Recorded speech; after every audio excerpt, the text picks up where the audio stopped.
bhuteshu mayi chanyanya yogena bhakti yoga vicharani vivikta desha sevatvam aratna jnana samsiddhi adhyatma nitya chityatvam tattva ganarasha darshanam.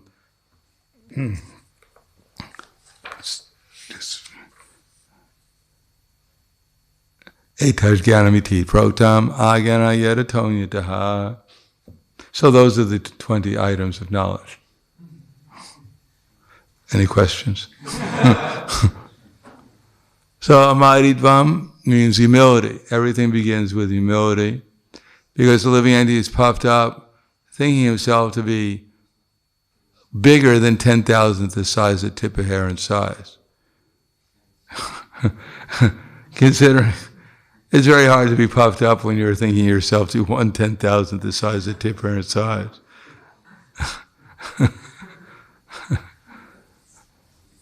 And if you look around and you see everyone else is about the same size as you are, it's very hard to get too puffed up. But the living entity is inflated, his ego is inflated, thinking himself to be this body, whether it be even the body of an ant. Could you imagine if you were 1/10,000th the size of the tip of hair in size, you saw this ant coming at you? It'd be like the Empire State Building attacking you. So we're actually quite tiny, although we're a particle of Krishna. But amadidvam, due to our false ego, we're thinking ourselves to be something that we're not, much more, at least from the material point of view, much greater than we actually are. Of course, the material nature, there's nothing really going on here of any significance. We may think, oh, the coronavirus is a big thing. But actually it's nothing. It's just there's 5 elements, gross elements, and 3 subtle elements, and they're just appearing in different ways, and we're making a big thing out of it. According to the scientists, 99% of what we perceive is actually just space. So everyone is actually just spaced out.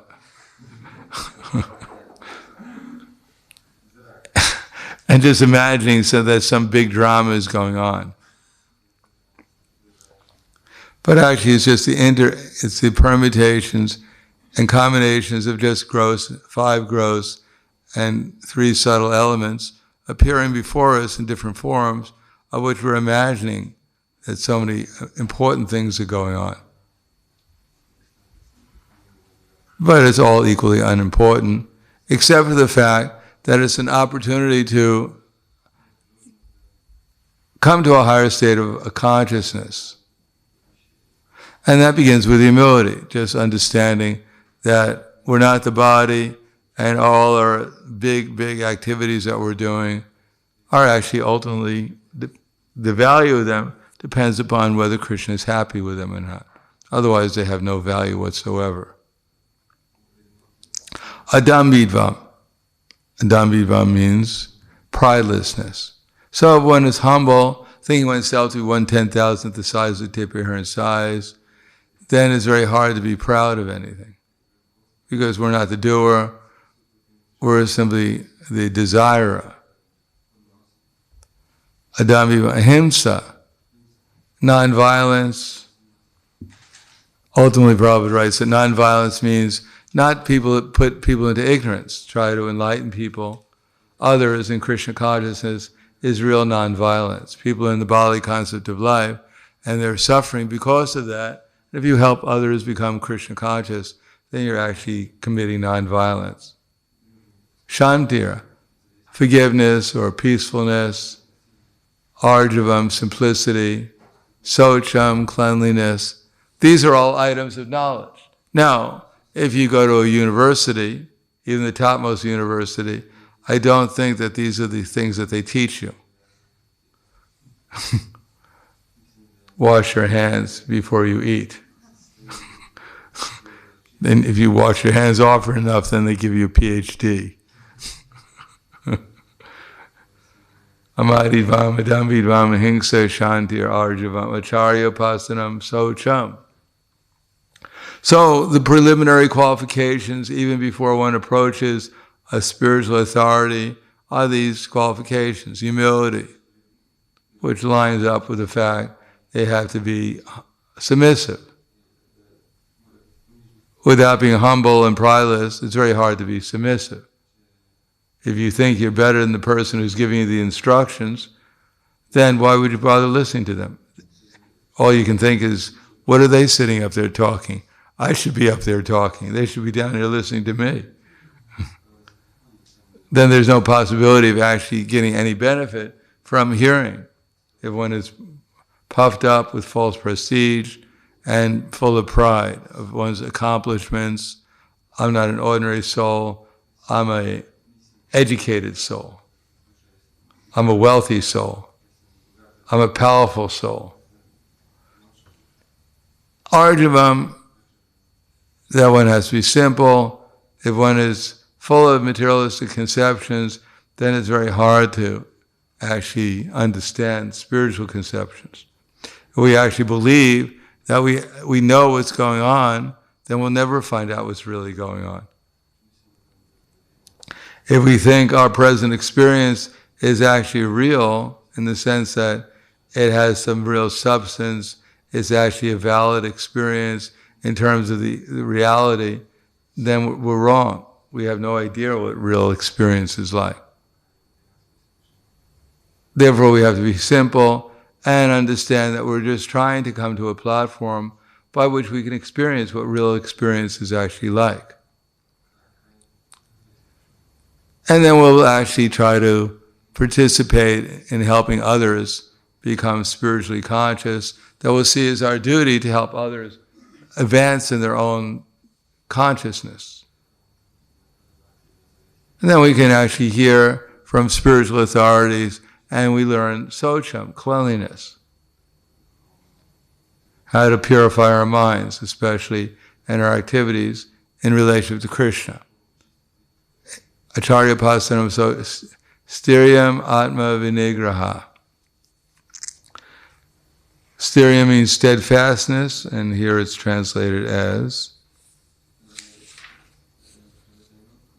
styriam. It should be steadfastness. Atma vinigraha, the steadfastness, yeah.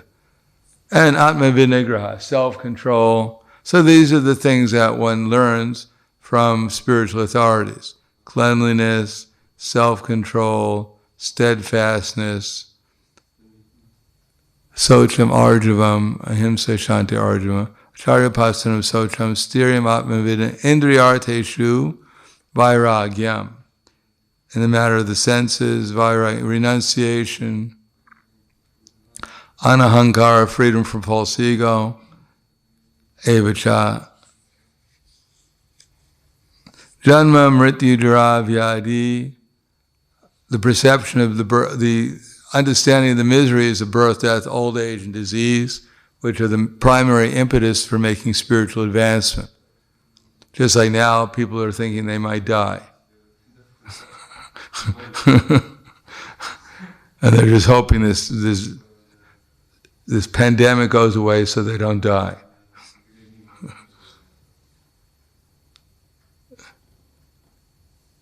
Just like that person, he saved up his whole life, working. And then finally the day came for his retirement, he could actually, this is a true story, he could actually take the money out of the bank, he was saving up for his retirement, and live life happily in retirement. So he went to get his final paycheck from the business, and a truck backed up and smashed him and killed him.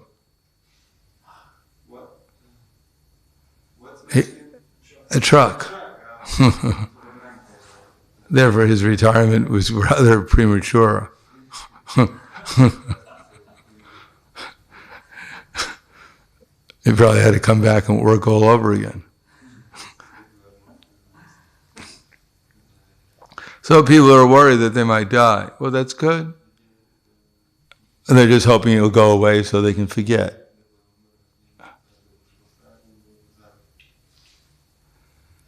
Janma mrityu jara vyadi dukkha dosha indriyarteshu vairagyam anahankara evacha janma mrityu jara vyadi dukkha dosha nudarshanam asaktir anabhishvanga putra dara grihadishu.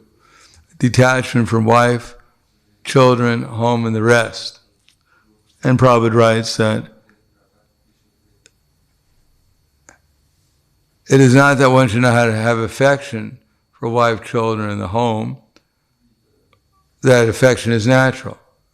If we don't have affection for our family, then we'll get affection for a dog or a cat, or some people have affection for all kinds of things. Even their fish in their tank, they start having conversations with. The fish comes up to the tank and, oh, it loves me. So affection is natural. But these things should be favorable for the advancement of Krishna consciousness. Otherwise, in material life, there's no such thing as pure happiness, and there's no such thing as pure distress. But if they're unfavorable, then one may have to give them up. And nitya samachitatvam. Nityam, of course, means eternal, and constant. Samachitatvam, of course, means equilibrium. So when one can get a mind which is steady, which is not disturbed in happiness and distress, that's certainly important knowledge. Nishta papadishu. Desirable, equal to is desirable and undesirable. And then the important thing is Mayi Chaitanya Yogena Bhakti Abhya Vicharini. Devotional service. So if one accepts all the other 19 items, but he doesn't take up devotional service, then the other 19 items are said to have no value. Because it's only by pure devotional service that we actually become conscious of Krishna. And without becoming conscious of Krishna, we're actually in different degrees of ignorance. Krishna says, Jyoti samapitaz jyotish, tamasam param uchite, gyanam gyanam. Actually, that's right. Just Jyoti samapitaz jyotish, tamasam param uchite, gyanam Yam Ridi Sarveshtavishtita.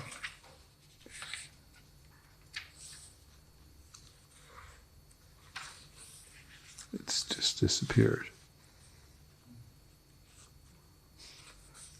Jnanam Gyayam Gyana Gamyam. Jnanam Gyayam Gyana Gamyam. Ridi Sarveshtavishtita. That I'm knowledge, I'm the object of knowledge, I'm the goal of knowledge, I'm situated in everyone's heart. So real knowledge culminates in devotional service, which qualifies us to become, for Krishna to reveal himself to us. And it's only when Krishna reveals himself to us that we can actually understand reality, because reality is Krishna. He is the reality. And the whole material world is simply an adventure to see what it's like to be without Krishna. And if we think we're doing pretty good without Krishna, that's the worst thing that we could think about. It's bad enough to know that we don't know that we're without Krishna, but if we know about Krishna and we think we're doing all right without him, then we're really in trouble. So if you think that you're in trouble, there's something wrong, that's very good. But one simply has to reach the conclusion, what's wrong is that I'm separated from Krishna. And we think something's wrong, and what's wrong is I'm separated from my money, or from my girlfriend or boyfriend. Oh, that's not very good. That will not help very much. Because even you get the money, you get the girlfriend or boyfriend, you get the job, whatever it is, still, you're still separated from Krishna, and that's the real problem. Prabhupada used to compare everything to a bunch of zeros. If you think you're separated from another zero, it's not going to help you very much. You have 10 million zeros, and you think what's wrong is I need one more zero. But if you keep on adding zeros, you get the same result, zero. What's necessary is to add one, and then you have something significant. So, Mai Chainanya Yogena Bhaktya Avya Vicharini, unalloyed devotional service, Vivikta Desha Sevatvam Arat Nirjana Samsiddhi, be able to live in a secluded place and detachment from materialistic people. Adhyatma Jnana Nityatvam Tattva Jnanartha Darshanam, philosophical search for the absolute truth. So this is considered by Krishna to be knowledge, and anything beyond this is ignorance. Now, most people won't agree, but that doesn't mean we have to agree with most people. In the age of demon crazy, people actually think that a bunch of fools, their opinion actually has some value. Fools, we're not saying that to be negative, but fool means you don't know who you are, and you think you know who you are. It's bad enough to not know who you are, but when you think you don't know who you are and you think you know who you are, then it's very hard to find out who you really are, because you already think you know who you are. The worst foolishness is not to know, is not to think you don't know who you are, but to think you know who you are when you don't know who you are. That's the worst thing. So most people are like that.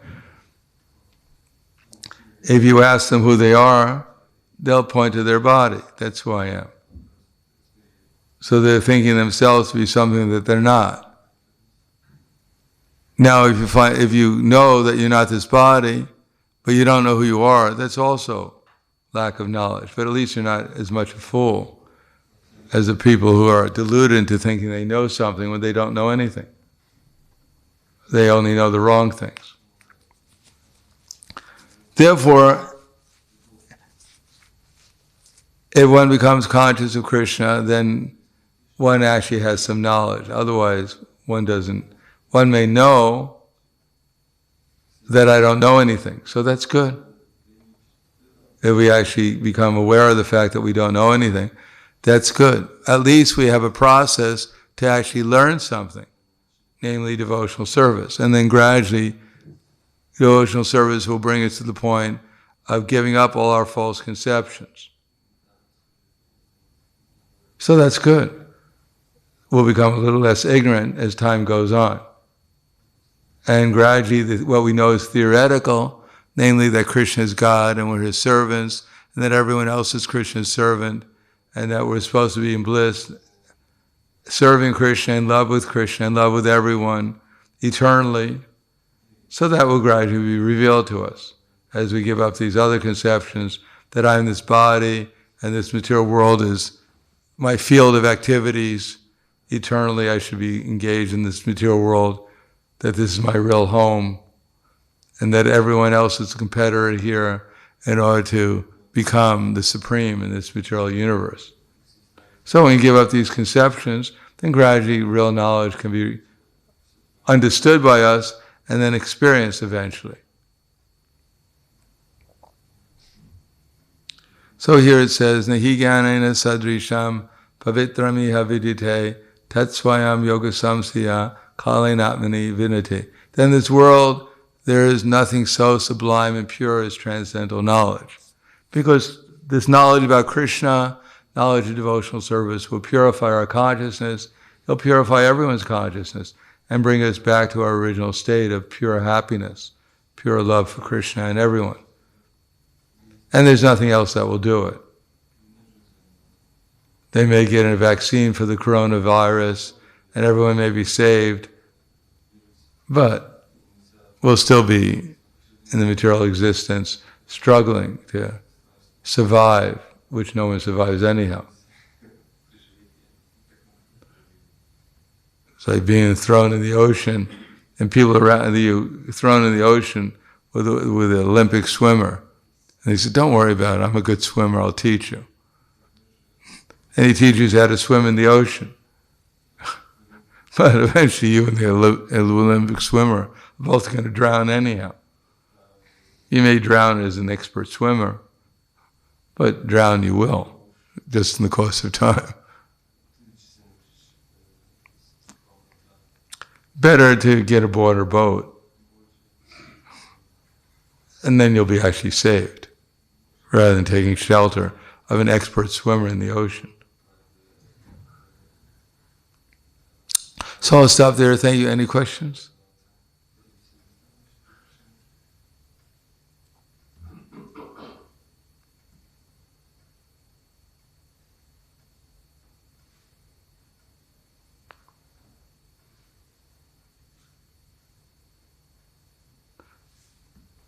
A few prayers for those who couldn't attend the Sunday feast. Moment of silence.